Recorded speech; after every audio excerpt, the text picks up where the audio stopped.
What are we rolling on this week? I don't know how you been. I think it's gonna be more interesting to talk about how you've been because you kind of made like a series of announcements last time you were on. Oh yeah, what were those? So, well, I'll tell you them while we go to the theme.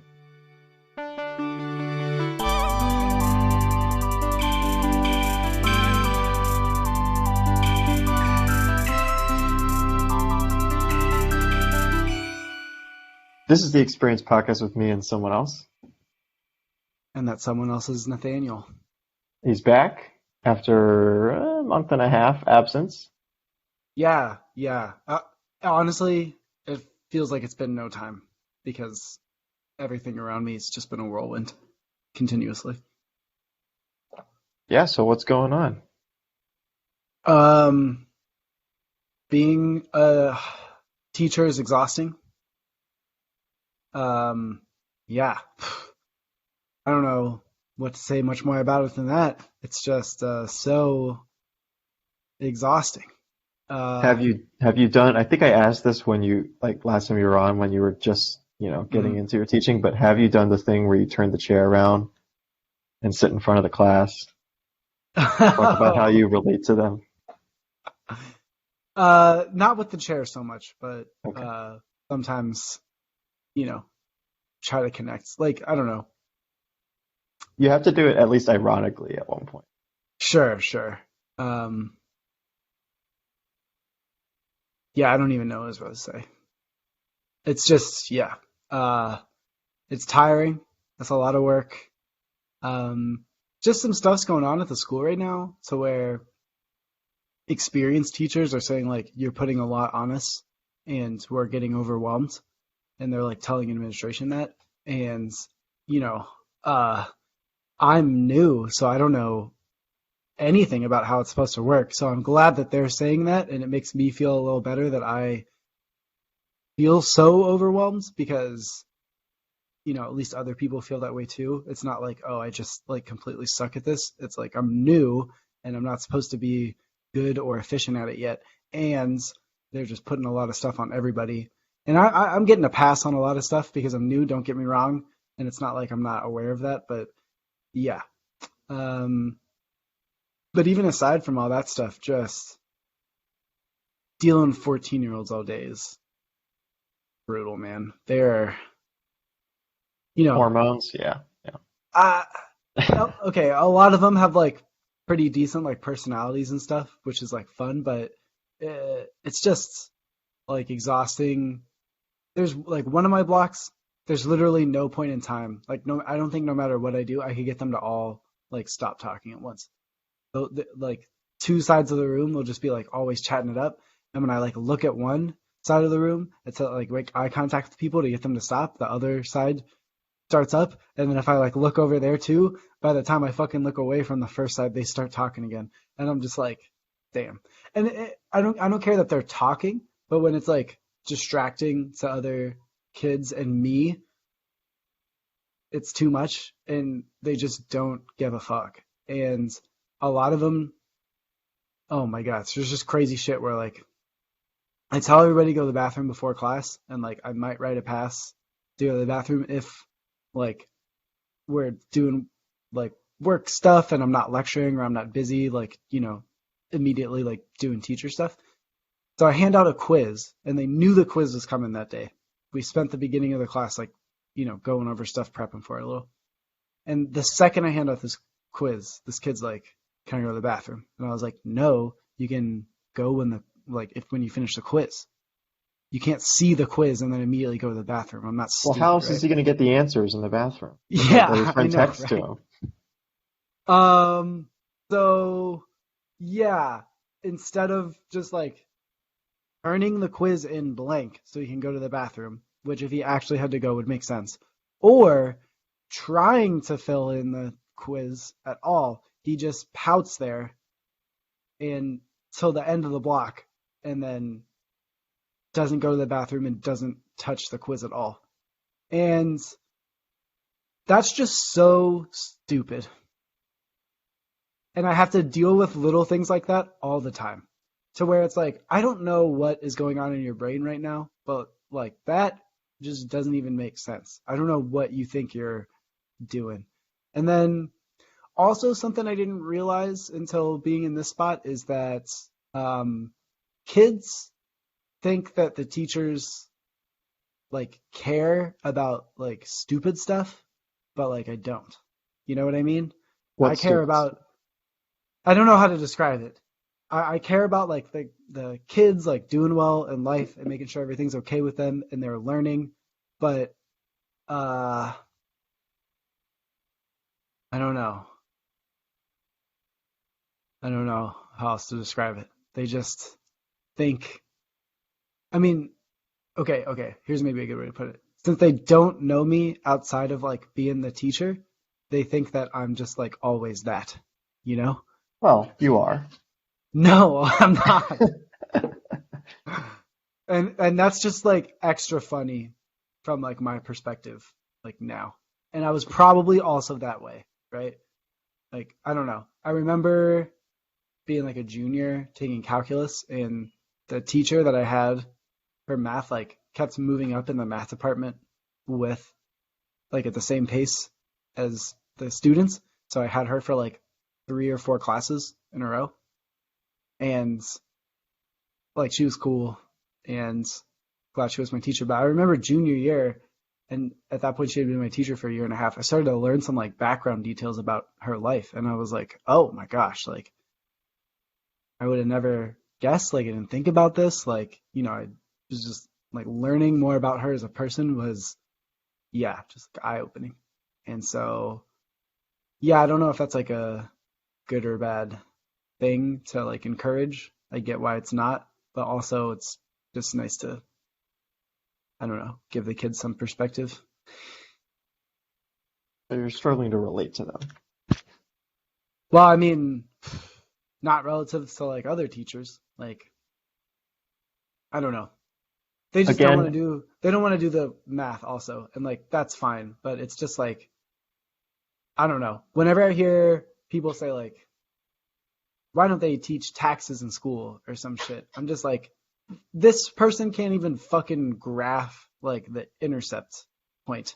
Like how the fuck are we going to teach them taxes? Like what are you talking about? Like I would like I did learn how to fill out a 1040 EZ in AP economics because I was like kind of ready for it. But like the issue that they're describing should be more so with like the fact that it's pretty complicated to fill out taxes and not that they don't teach it in schools. They don't teach it in schools because I would say like 60% of the kids that I have, I'm guessing by the time they're ready to graduate would not be able to like understand the math behind like what is going on with taxes. So how the fuck are you going to teach it to them when they don't have those fundamentals? I don't know. It's just bizarre. Like so many of them just don't give a fuck, and I'm like, you're gonna like maybe not even graduate, and if you do barely, and you're gonna have like no job prospects, and I just don't understand like why you're not concerned about that. Weird. well, sounds like a lot of fun. Uh, A lot of times it is a lot of fun. I want to clarify that, but it's just also yeah, it's just such a roller coaster. I said everything's a whirlwind before, and that's true. It's just like some days in the same week will be like fucking awesome, and then other days will be fucking terrible, and it'll be like 2 days apart. And I'm like, what changed? Like, but the kids are just all over the place and inconsistent, and maybe I am a little too. So yeah, but all that being said, even though there are a lot of like good fun moments, it's also a little scary to see kind of like the underbelly of our education system operates and how I mean, it's wild I'm here in the first place. I'm a smart dude, but I don't know if I'm like, what's the word? Qualified to be doing this. I'm doing my best, and at least my heart's in it. But yeah, it's crazy. are there any secrets you'd like to reveal about at least the state education system? Um, I don't know, just throwing darts no, here. I still don't really like know anything. I'm just kind of like doing what I think I'm supposed to be doing. Oh, Let's talk I about the. will say my onboarding process was pretty like sparse. As in, I just kind of showed up and they were like, all right, go do it. And I was like, what? And then little things got added on here and there to clarify exactly what's going on. But Well, also there, you started late. yeah, I did start 2 weeks in. So that didn't help. You're not wrong. It's a But bad look, even if the students obviously don't know why. So, but it's already a bad look on you too. what do you mean? Like they're probably like, man, this guy can't even start on time, stuff like that. Maybe they know No, why or why they not. had a different teacher for the first 2 weeks, and from my understanding, she just kind of went AWOL. Hmm. So weird. So I think their perception would be more like, yeah, that teacher just disappeared, and now You, we have this you got an guy. upgrade. Yeah. Yeah, yeah, yeah, yeah. Like when you're at the rental car place, and then you go to your car and like the check engine light's on, so they give you a little upgrade. So do you want to talk about any good things that happened before we wrap up this Um, clinic? okay, I have about 100 students total, a little more. I would say there are about 8 of them who are just fucking awesome. And like I'm so happy they're in my classes and they're making my experience like great. And like I don't want to get too detailed with that, but I'll just say, there are just some times where like one kid says like, "Oh, the activity we did today like helped me get it." And you just got to fucking take those wins when you get them. It's not like I'm going to enlighten all these kids, especially when so many of them like don't even want to be helped. I'll still, give them the opportunity, but yeah, but whenever anything good happens, it feels like such a massive win, which is maybe a little depressing to have that attitude, but it's true. Anything good is just the best thing ever. Okay. Yeah. I guess we can stop talking about your job, Okay. unless there's anything else you wanted to cover. Sounds like you're getting used to it, though. Starting to figure it out. Maybe. We'll Maybe see. not. I'm glad I have a kind of like what's it called? End date, I guess, or thing, or it's just like, it's not indefinite. That'd be scary. Uh, yeah, I guess so. If I was like, if I thought, if it was like I have to turn this into my career, that would be very intimidating. You don't think you'd figure it out in the long run? Or maybe choose a different No, it's not that class? yeah, okay. Actually, that's a good point. Um, yeah, yeah. If after a while I got to a point where I was doing like AP Calc with like juniors, that would probably be a lot better.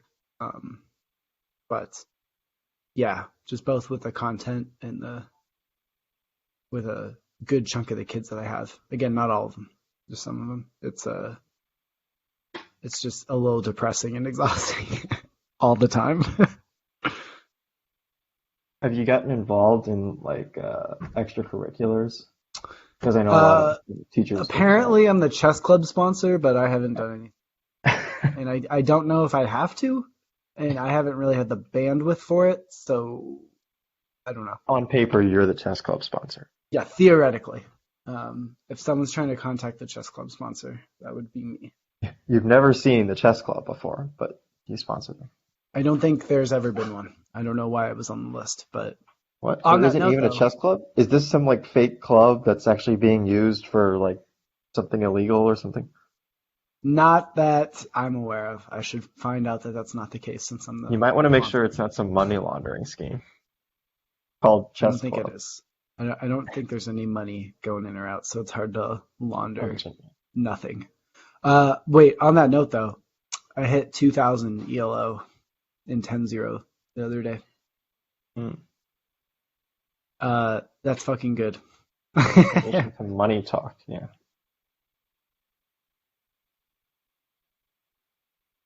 Uh, I mean, we could talk about money. Wait, what? Oh, I misheard you. Chess. Let's talk about chess. Yeah, yeah. Are you playing a lot of online chess? I guess you are. Yeah, kind of. I mean, I'll just be honest. Since like Queen's Gambit came out, I've kind of just been like yamming it. But that was a while ago at this point, right? Summer, right? Last summer. Last summer? Yeah, like summer 20. I'll get it for you. Wait. October, last October. Okay, so yeah. Oh my God, a year ago. Wow, I fucking nailed it. Um, yeah, Almost to the date. Yeah. Well, yeah. well, by the time Spooky. this comes out, yeah. Yeah, yeah. Well, I don't know. Okay, so a lot of people when that came out, right? They were like, "Oh, chess looks fucking sick. I'm gonna learn chess." And then I feel like a lot of people fell off. But I, I've been playing chess off and on like my whole life. And so when Queen's Gambit came out, I was on a little bit of like a playing less frequently run. So I saw that, and then I don't know. I did get juiced up a little bit, just like everyone else, and immediately my rating went up like 150 points. It was crazy. And then I just wanted to keep at it, and so I brushed up on my opening theory again, and I learned some new, really tricky stuff to where if my opponent doesn't know what's going on as well as I do, which is hard for them to know what's going on as well as I do because I've prepared for it super thoroughly and they might accidentally just stumble into that position. Then I have like, a lot of tricks and just way more comfort with the position, which is like really valuable. So I just kind of kept going at it and then, you know, develop like, I encounter new situations where I'm like, oh, I didn't really know what to do there. Every game I play, I review it afterwards to like make sure I know what's going on. And again, just like slowly adding on new techniques and tricks and lines and just feeling more and more comfortable. So yeah, the other day I hit 2000 ELO, which means if I do that in FIDE rated stuff and do a handful of other things, I would qualify to be a candidates master, which is like being entitled. 2000 is the minimum rating you can have, and you have to do other stuff. But if you hit 2200, you're automatically a candidates master. So, yeah, the road's not. I'm not at the end of the road yet, but yeah, at some point, I can't remember when in that whole timeline of things I was describing, I decided this, but I was like, I'm gonna fucking get titled. Like, I want to officially be like a chess master. So, yeah. Hopefully Is I'll keep chess it the up. next career path for you? No, I could never. Yeah, Or you gonna taking start on playing Russians? taking on this part of the bell curve has been really difficult. So I can't imagine getting to the point of like GM. Like I'm starting to understand how they see the game a little more, and it's just insane. And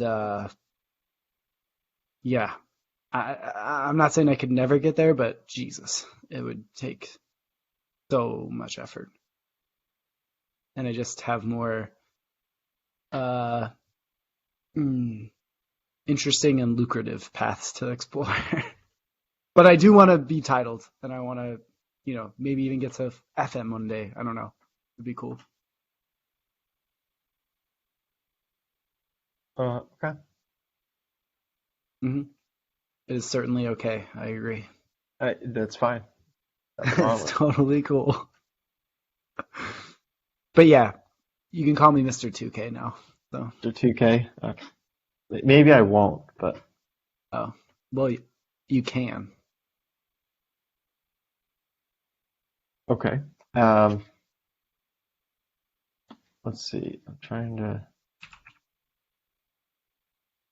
Well, find. just to round it out, my law school apps are going pretty well. Yep. Just touching up my personal statements. My resume looks clean. Actually, only one of my 3 rec letter people have actually turned it in.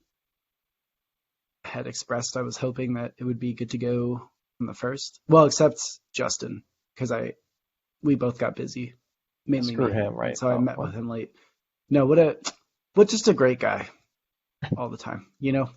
So anyway, fall break for like the school is the 7th, 8th, 9th, 10th, and 11th.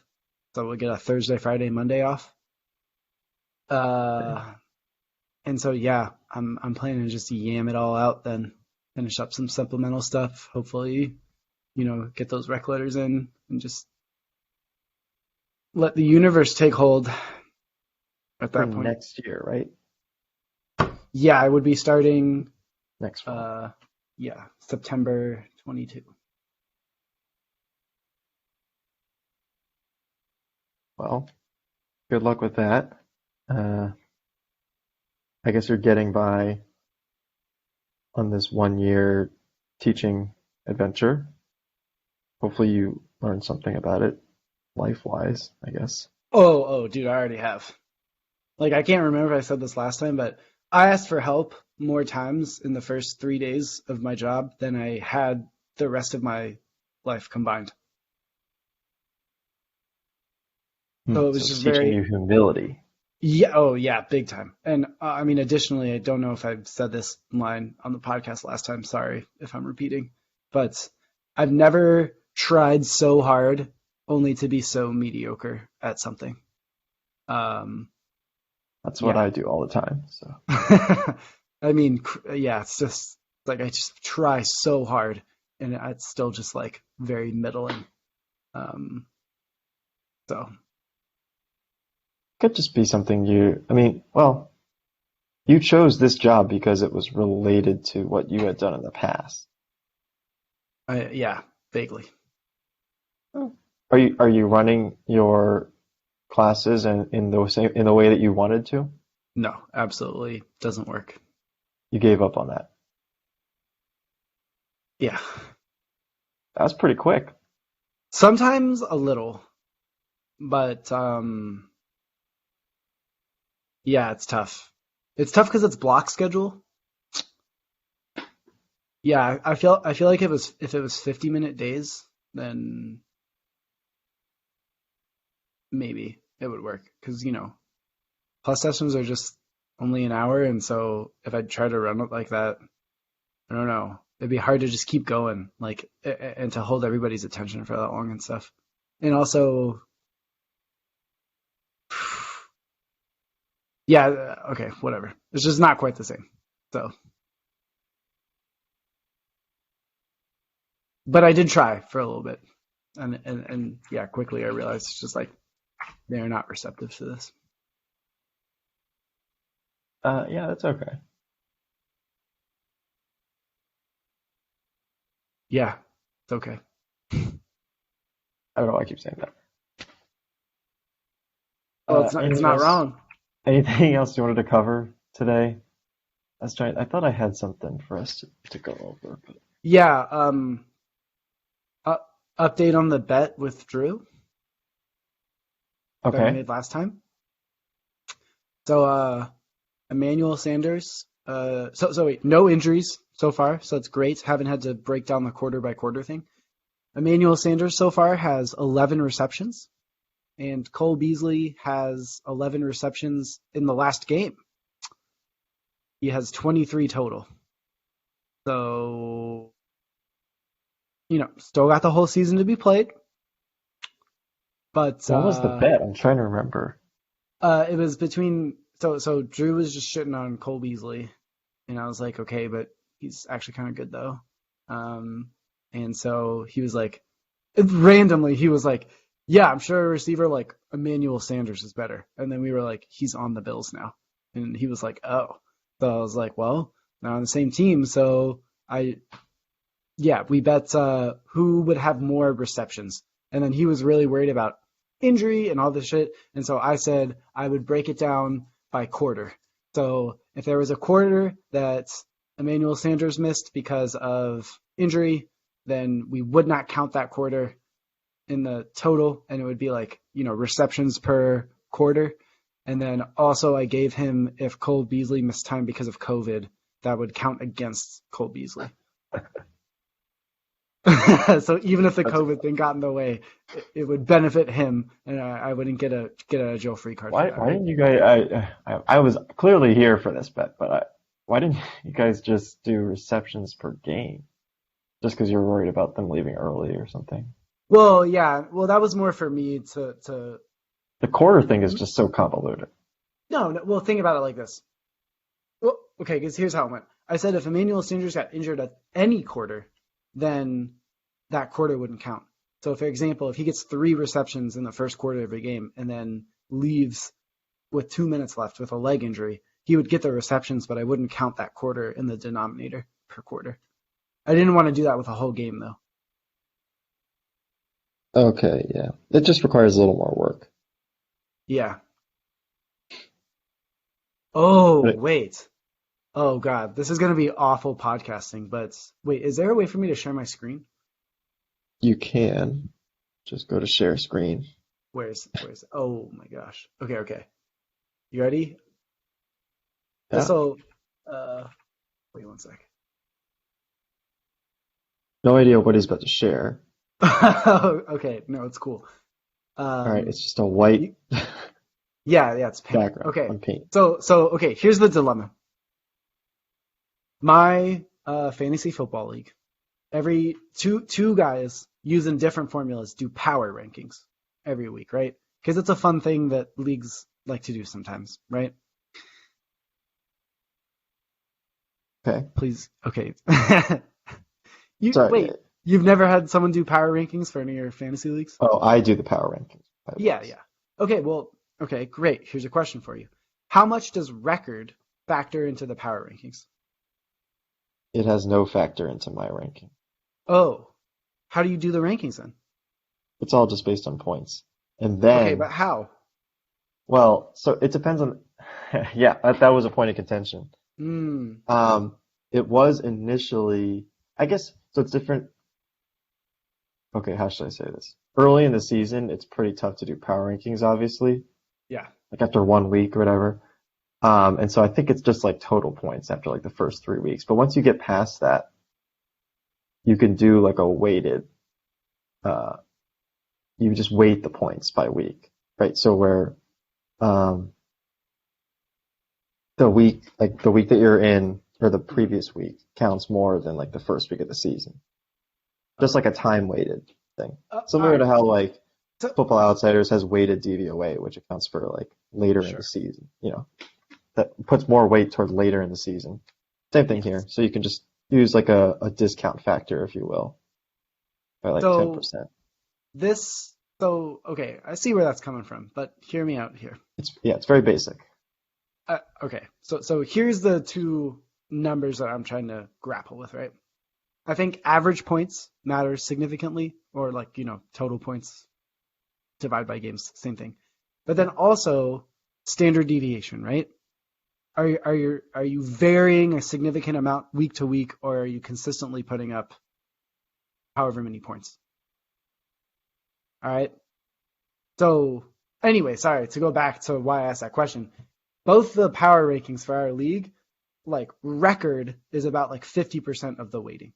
And someone pointed out like that's stupid because, you could just get lucky and have a good record. And I know that at the end of the day, that's like what's like gets you into the playoffs and stuff. But the power rankings are supposed to be unique from the ranking in the league, right? There's only like 10 of us. So if record is too heavily weighted, the power rankings are just going to align with the placement in the league rankings, right? And Yeah, it's basically if you want the standings, are supposed to be. Yeah, if you want the standings, you can look at the standings. Okay, so you ready? Okay. This is where we're going to start drawing, and this is going to be awful podcasting, but hopefully you'll get what I'm saying, right? Okay, so let's make just like a little graph. Let's say that a team is going to score, how many weeks are in the regular season? 13 for fantasy? 13, yeah. 14. No, 14 No. because yeah, Yeah. extra week. Okay, so let's say that a team is going to score 1,400 points in the season, period. Like, we know that's true. Okay? So let's say the x-axis here is standard deviation. All right? And we want the y-axis to be their percent chance of winning the league. Okay? Is this making sense? Yeah. All right, so if they have 0 standard deviation, they put up exactly 100 points every week. Well, the league average is like, I don't know, 130 for us, something like that. They're going to not make the playoffs. So that means that their odds of winning, if their standard deviation is 0, is very low. On the other extreme, and I know this isn't possible, but for the sake of math, hear me out. If they scored all 1,400 points in 1 week and then scored 0 the rest of the weeks as to maximize their standard deviation, they would win 1 week for sure, and then they would guaranteed lose the rest. So so if standard deviation is, off the chart, that's also giving them a 0% chance of winning, right? Okay. But now, if you go somewhere in between those, right? And again, for 1,400 points, 100 points a week on average is not very good. So the curve might not go so high, but it's gonna look something like this, right? It's gonna be kind of bell curvy, with probably a longer tail. But we're assuming the other 0 point is like the extreme. But really, it should kind of look like a bell curve, right? If Yeah. your standard deviation's too low or too high, you don't really have a chance of winning enough games to make the playoffs and then win the championship. Yeah? Okay. Okay, so here's what's going on. This initial curve that I drew though, this upside down U curve, is going to be an isoquant line for 1,400 points. So what that means is if another team is going to score 1,600 points over the course of the season, their curve might look something like this, right? Oh, you'll describe it to the audience. So it's a similar bell curve, except the maximum points is higher up than the previous one, because if you score more points, your odds of winning the league go higher if you have the same standard deviation percentage. Okay. Yeah. Now here's the thing that I realized, and this was the crux of where things started to turn for me. The most points anyone has ever scored in a single week in our fantasy league was 213.33.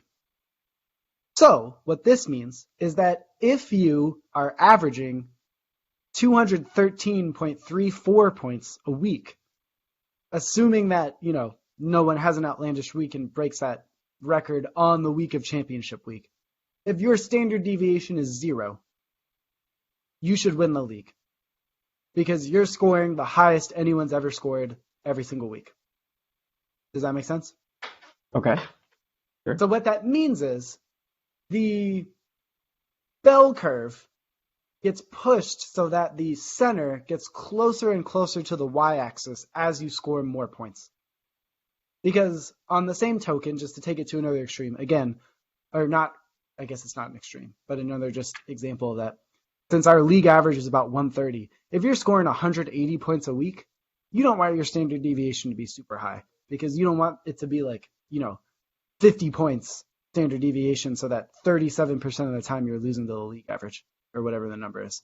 You want it to be very close, tight to that 180 so that you're consistently scoring just an obscene number of points, and it's very random weeks that someone happens to score more than that. But if you're consistently putting up 180, then you're just going to be dunking on everybody. And again, your odds of winning the league are pretty high. So with all that in mind, I was like, how do I turn this into power ranking?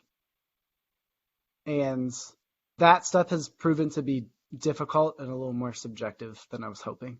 But basically my goal is to take the standard, or like the bell curve formula, which is like, 1 over standard deviation times square root of 2 pi times e to the negative x minus mu squared over 2 standard deviation squared. Yeah.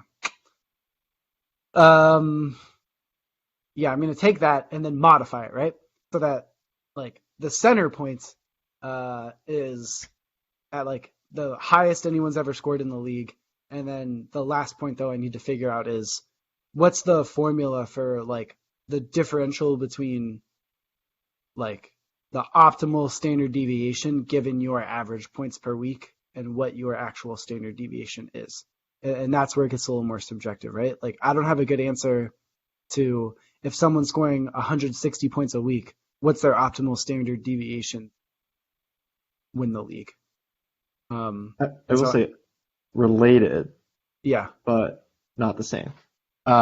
Another player in my league basically used a team's, basically predicted outcome, created a model to predict outcomes of matchups yeah, based on like historical mean and standard deviation and stuff. yeah, Basically give you a percent chance. Because so if this is for baseball. Football does a better job. It'll tell you like your projected points and all that, right? I think on most sites do that. They'll tell you your yeah. project like how much you're projected to win. I mean, the projections Basically, are always shit, but yeah, sure, but they do it is what my point. They don't yeah, do it for they don't do it for baseball. So the guy in my league basically did that for baseball and would tell you like, oh, you have a 60%. He even did for the playoffs. He created a whole bracket with the percent chance to win. damn. I don't know how accurate it was, given the team that won had a 6% chance to win the championship at the beginning of the playoffs. So, Well, I mean, that it, doesn't mean with the sample size that low, the way you can yeah, tell if no, it's I'm good is just. if you do it over a bunch of What's seasons. funny, yeah. I did some like postseason analysis, like rank versus points, right? Hmm. So you'd expect like the teams with the lowest rank, or how should I say this? Lowest absolute value rank, so like 1, 2, 3, whatever. Like best rank to have the most points, right? And for the most part, that worked out, except for the team that won the championship. They were like middle of the pack in points. So I showed a graph on my thing. I was like, look for the outlier, just big red circle on Yeah, the team that won. A little funny, but anyway, yeah. So he basically used uh, points and standard deviation to figure out that sort of stuff. And you can even do that to like figure out how lucky you are too each week. Like how many yeah, yeah, teams, based on your points, how many teams would you have beaten, yeah, compared to the rest of the league in that given week? yeah. Because that's where taking totals feels bad. Like, what am I trying to say? If you play someone who puts up 200 in our league, independent of what you score, that's going to add 200 to your points against at the end of the season. But if you scored 180 that week, that fucking sucks for you. But if you had a shit week and you scored under 100, then it's not like it mattered anyway. But just summing up all the numbers doesn't tell the story like that, right? So Yeah, I don't and use and points against. yeah, but I was just giving an example. So Yeah. here's another thing that I think is fucking bizarre. With all this data and all this cool shit, and people who play fantasy sports are usually fucking numbers nerds, right? Maybe like a blend of like meathead likes numbers, right? So when all these platforms have all this data, why don't they fucking do anything with it? I'm a I little would, surprised I, there isn't more fantasy analytics. well, no, and I'm not talking about a per player basis. Here's what I'm saying. Let's sum up all the points that every team in my league scores this week, and I want NFL.com to tell me, hey, your league was top 10% of all PPR leagues this week. You see what I'm saying? Yeah, they could do that too. That's not even that's just counting. Yeah. No, I know. Like, yeah, that's what I'm saying. I don't even need analytics. I literally just want them to like share the fucking data because that's cool. Who Maybe was they not don't interested in think that? people want it. Yeah, I guess people they don't think that there's interest in it. Who wouldn't want that? And also, the thing where I don't, uh, okay, it's so easy. It's so easy. Who cares if no one wants it? If fucking 10 people wanted it, like, it takes some fucking intern 15 seconds to write, like, a fucking macro to pump this out every week. You know what I mean? Like, it's so easy. They You have probably the don't even fucking need to do data. it every week. You write it one. It's probably a one-time script. Oh, yeah, and it updates or something. I don't know how Yeah, it gets set. But yeah, yeah. that's what I'm saying. I assumed you would run the macro every week because it's an intern. But yeah. Um, so anyway, I wish there was more fucking data around that. Wait, oh my gosh, wait. Have we not talked since my draft? I think we talked in August, so probably not. Oh my gosh. Okay, well, you want to hear how my draft went? Okay. All right, let me pull up. Okay, so actually, okay, 10 team league. So we'll go through. Do you want to guess? Are you a guesser? I love guessing, so I I would love to. don't know how to guess this. It's No, I been would just. too long since What do you mean? the draft, I guess. It would be tough for me to guess. Like, I'd have to pull up a list of ADP. Okay, okay. Well, here, let's at least do the first one because we were kind of okay. So you ready? I had pick five. It went CMC, Kamara, Cook, Henry, and then it was me. Who do you think I picked? Merritt, Cook, Henry. So big four running backs, just like I expected, and it all went Yeah. according to plan. So, what did we discuss? I, you had to go. You went running back. Did you go? Look at position first. Did you get running? Did you get a running back? I'm not telling you that. Okay. What, dude? Come on. I'm trying to remember who we talked about. Did you get Eckler? I did pick Eckler. Great fucking Yeah, I uh, guess. great guess. Yeah. Because here's the thing. In all my mocks, here's what I realized.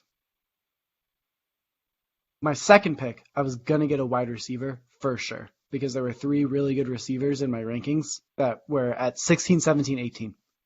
So there was no way that people were gonna reach for all three. And if they did, then fuck it. I get two running backs with my first two picks that are up there. I'm not gonna complain. I'll find wide receiver value later. So yeah, I just felt like I had to take a running back over Devontae Adams there because I knew for them like there was a 99% chance I was going to get a receiver with my second pick, and I did. Um, you want to do you want to guess or you want to be done? Did you get Diggs? No, he was already gone actually. Okay, he was gone. Uh, Adams and Diggs were the only receivers picked when I off the board okay. when That's good context. So Tyreek Hill. I did pick Tyreek Hill. Nice. I assumed he would have been gone by then. That's why I didn't guess him. Yeah, well, see, that's the thing. I had a feeling. I looked at the things and I was like, I think he might be there at 16. And if he wasn't, then I was gonna be fine picking up Ridley or Hopkins. But he was there, so no problem. All right. Atlanta's a mess this year. Yeah. Uh, yeah, I got lucky. Well, I don't know. Maybe Hopkins would be better, but he disappears some games now because they have so many options there. So whatever. I'll take the boomer bust. All right. All right. Third pick. I don't even know how to contextualize it. So I picked CEH Ugh. with my third pick. Ooh. I mean, he had a good Doesn't week look last good week. now. Well, I Huh? mean, I kind of, yeah. No, it doesn't. I wish I It's had just reached for David Montgomery, but I was hoping he might fall to the fourth. I thought there was a chance. He did not. So I got greedy. If I had to do it over again, knowing what I knew, I wouldn't change much about my draft, honestly, but I wouldn't pick CEH there. I would have picked David Montgomery. So, hey, it's just I it don't happens. know if Edwards-Helaire is good. Like just a good NFL running back. I mean, oh, wait. Oh my God, my memory's so bad. David Montgomery was already off the board. I mean, okay, whatever. He had 100 yards last game. And plus, another thing that I was considering with that pick, and again, I prepped this ahead of time because I kind of, had a feel for what might happen. I thought Hill and CEH stack, well, not stack, that's not the term, but just having both of them would give me like a decent floor, right? Kind of. Yeah. Okay, because here's the thing. The nightmare for a lot of like Chiefs fantasy owners is like, oh, like CEH gets a rushing touchdown. Because then like Kelsey and Hill and Mahomes don't get any of that touchdown. So yeah, I just figured, and he was there was kind of a running back island there, and I wanted to just have a second running back early. No, I understand that, but like So anyway, he's fast definitely a forward. better fantasy player than an NFL player, I guess. Maybe I don't know. He's I don't basically think been he. league average Yeah, on a since he entered high-powered the league. offense. But he's on the Chiefs, so he'll get Yeah, like, and there's no competition, yeah. unless you're I a mean, he Darrell he Williams loses truther. 2 minute drill work to Daryl Williams, Darrell but Williams, just because he can't pass protect, but that's pretty much it. yeah. All right, so let's fast forward. Fourth rounds. Uh, so I have my personal rankings, right? Okay, I have Mahomes and McLaurin all by themselves, I was way above everyone else. about to say Terry McLaurin. Yeah. So I have yeah. I have McLaurin and Mahomes by themselves, way above everybody else, and I had to decide which one. So who do you think I pick? Can't go all of them, the Chiefs. Did you go McLaurin? I went McLaurin. And then you want to know the nastiest part of the whole draft? You got Mahomes at the next pick? Yeah, I did. I was with oh yeah, Taylor was on the podcast. So everybody in the league was on a Zoom call when we were drafting, but Taylor came over to my place and we were like drafting in the same room, and he was pick 7. So like because it was Snake, like he just did his fourth round pick, then I picked McLaurin, and then I was gonna go get my 5th pick, and then 2 picks later he would get his, right? So I wasn't afraid to like tell him stuff because he wasn't gonna get a pick. So after the pick, I told him I was taking so long to decide between like McLaurin and Mahomes, but I figured like I already have 2 Chiefs and I want the second wide receiver, and I think with Fitzpatrick, McLaurin's going to do really well this year, like he'll keep it up. So yeah, I just decided to go with that. And then people kept picking, and Mahomes didn't get picked, and then eventually I got him with the 5th pick, and Taylor was so, I don't know if distraught's the right word, but he was just like, this is fucking bullshit. That like how does he always get away with it type deal? It was a Mahomes-esque draft pick. Yeah, yeah. It was so anyway, now I end up with a quarterback, receiver, and running back. And you're making a trade for Travis Kelce. There. Well, Taylor actually drafted Kelsey at 7. Can you imagine? You're gonna No, pick okay. up DeMarcus Rob, whoever. Yeah. Just running through the rest. I drafted Ayuk in the 6th. I still believe, I still have faith. He's just like super talented, and I thought this could be his year. And maybe, if Lance starts playing halfway through and they have good chemistry or something, he could just pop off. Wishful thinking. Okay. I mean, but the dude's talented as fuck. And, he finally got like his first real like snap share not being shit last week from the injury. And he scored a touchdown and he had like 4 red zone looks. So, I mean, that's pretty good. All right. The true steal of the draft, even though Mahomes fell to the 5th, for me was TJ Hawkinson in the 7th. Is that a I'm excited for steal? him. Huh? Is that a steal? Yes? Are you out of your fucking mind? When was he usually going? Where was he usually going? I feel like that's Well, he where was he would going. No, go. that was his ADP, but I don't think he Okay. should have been being drafted as ADP. Well, that's not a I steal. That's based Yes, on it his is. value. That's his No, value, though. dude, he was super undervalued, and it's fucking okay, dude. In the 7th round, I got a tight end who scored 26 and 20 points in the first 2 weeks. He had 3 last week. Okay, I'm not going to deny that, but it's tight ends. It happens. Yeah. He's defenses and good defenses at that, especially in Baltimore, probably realized he's like kind of their only passing weapon, and so they're gonna put a lot of focus on him to shut him down. But I don't give a fuck. Like, dude, Chicago next week, he's Yeah. gonna feast again. He's fucking good. I think Goff is competent enough. I don't know. He I is. was super happy with that pick because I don't know, dude. It can get okay. A lot of times, also in our league, and I think this might be like coloring my perception of how good of a pick it was. A lot of times there are like tight end runs, and yeah, if you don't get a tight end in the first like 5 rounds, then you just end up with some. I don't know, almost like streaming level type shit. It's hard to find a consistent guy if you don't pick him early. Um, Historically in our league, that's just what's happened. So, all right, and then I drafted Harris before Cam was out, so that went up in value a little bit. He didn't look so good last week, but neither did the Patriots. I He should be drafted fine. Mostert, RIP in peace. Probably won't play, may not play football again. Yeah, yeah. I mean, he's long gone. I dropped him. I'm not picking him back up. Um, I drafted Shark. I dropped him. I drafted Fuller. I dropped him. I drafted Drake. I think I dropped him. Uh, I drafted Justin Tucker in the 13th, which may seem a little goofy to take a kicker that early, but last week, guess what? I fucking won by less than 5. Well, that kick should have been worth like 80 points.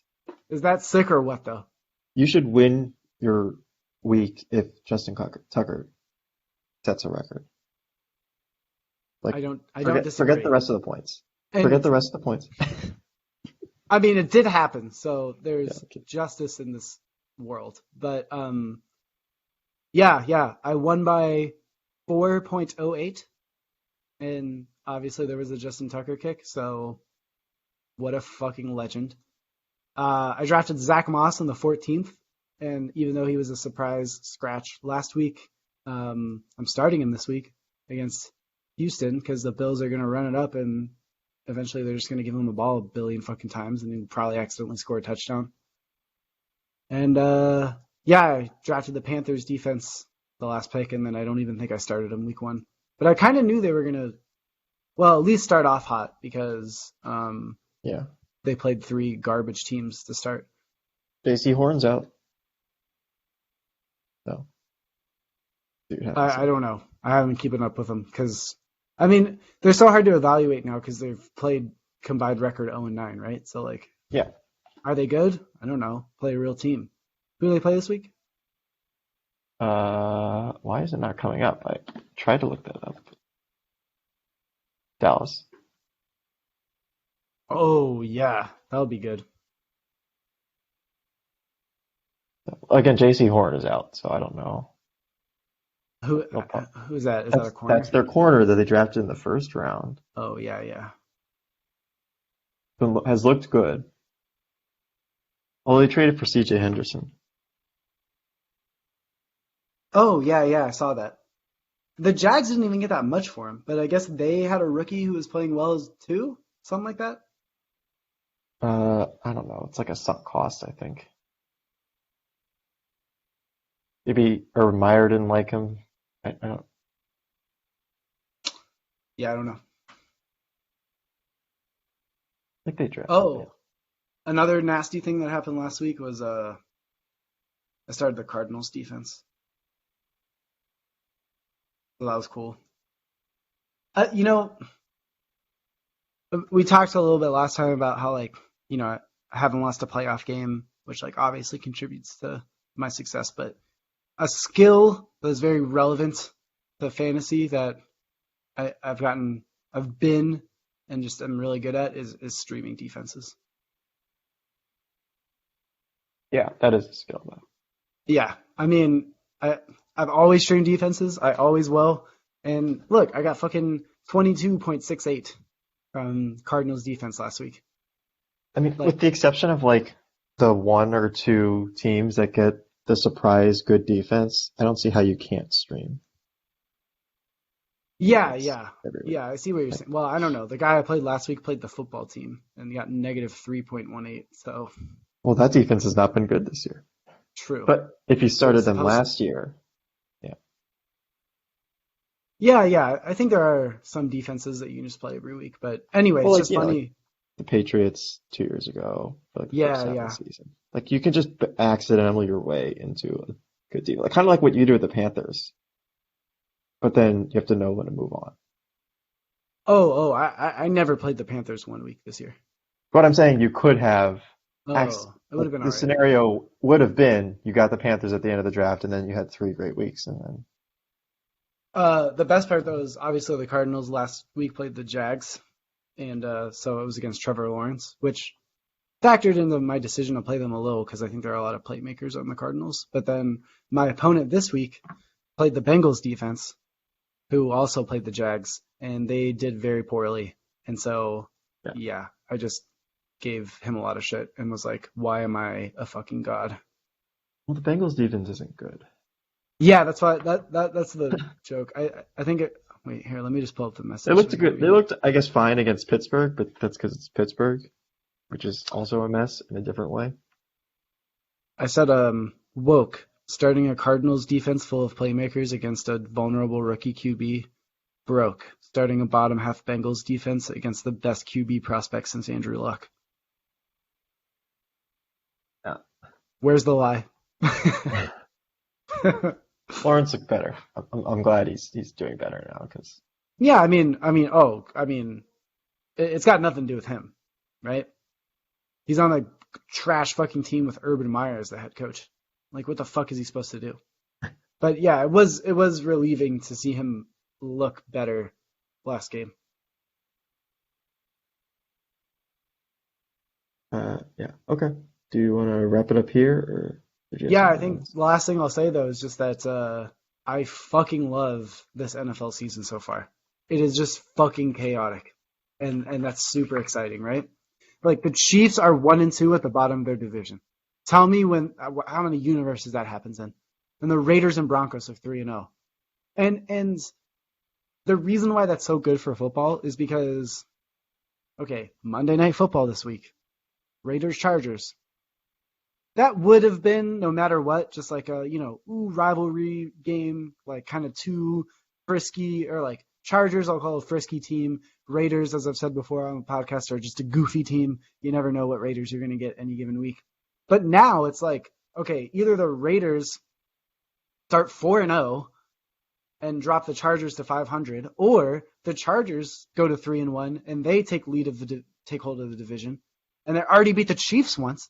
And that would just be insane, right? And so, yeah, and the No, the Broncos are Broncos are 3-0. still, yeah. So Well, yeah, they've played trash teams though. So it's like, are they legit or not? The AFC South is hey, a they beat the total Jets. dumpster fire. Huh? Kidding. I was gonna say they beat the Jets, but Who the beat joke the is the Jets? Jets aren't the Broncos. The joke was the Jets aren't good. No, yeah. Oh. Well, yeah, they beat the Jets, Giants, and And Jaguars. Basically the Pats. same as the Panthers. Yeah. Wow, that's weird. Um, yeah, and well, the Bills are on top of the division after losing 1 week. Oh, the Bengals are 3-1 now. Tell me about that. Yeah, they're The good. Steelers looking bad. What's going on in the NFC? Honestly, okay, great year for Cowboys to be on Hard Knocks because I'm not fucking pissed that they're looking like they're gonna win the NFC. I'm just like, all right, it's their turn. Whatever. Rams and Cards are 3-0. There's two divisions where two teams are 3-0. Wait, did they play this week? I think they do. Yep. Oh, see, look at this. It's just fucking amazing. The whole season's just awesome right now. I love it. So much parity in the league. Even the Lions, who are 0-3, have looked fucking awesome. Right? As good as They they got can be, yeah. they got totally gypped on the Justin Tucker record-setting field goal. They lost by one score to the 49ers week 1, and it was a shootout. And wait, what happened the second week? Uh, I don't remember. they get the Bears though this week, so it should It be was the good. Packers. I mean, oh yeah, they wait, didn't they play really well in the first half against the Packers? And Is then it? Well, they really got well, shut out. relatively speaking, yeah. What was the box score? Yeah, I think it dude, was they tied. were up 17-14 at half, and then they didn't score in the second half. So I'm just saying, like, that is good for the Lions against the Packers. The fact that they won a half. I mean, what more could you ask for if you're the Lions playing against Aaron Rodgers? Yep, that's all you can ask for. All right, Oh yeah. thanks. Go ahead. Oh no, sorry. I pulled up the line schedule to find out what happened week 2, and now it's like They play the Bears division game. They play the Vikings division game. Then they play the Bengals. That might actually be a good game. Then they play the Rams, which is like the Stafford Goff trade. It's just like, dude, anywhere you look, who would have thought at the beginning of the season that when I look at the Detroit schedule, I'm looking at their next 4 games and I'm thinking these are going to be fucking awesome. Man, football is just so dope. All right, I'm done now. I'm done.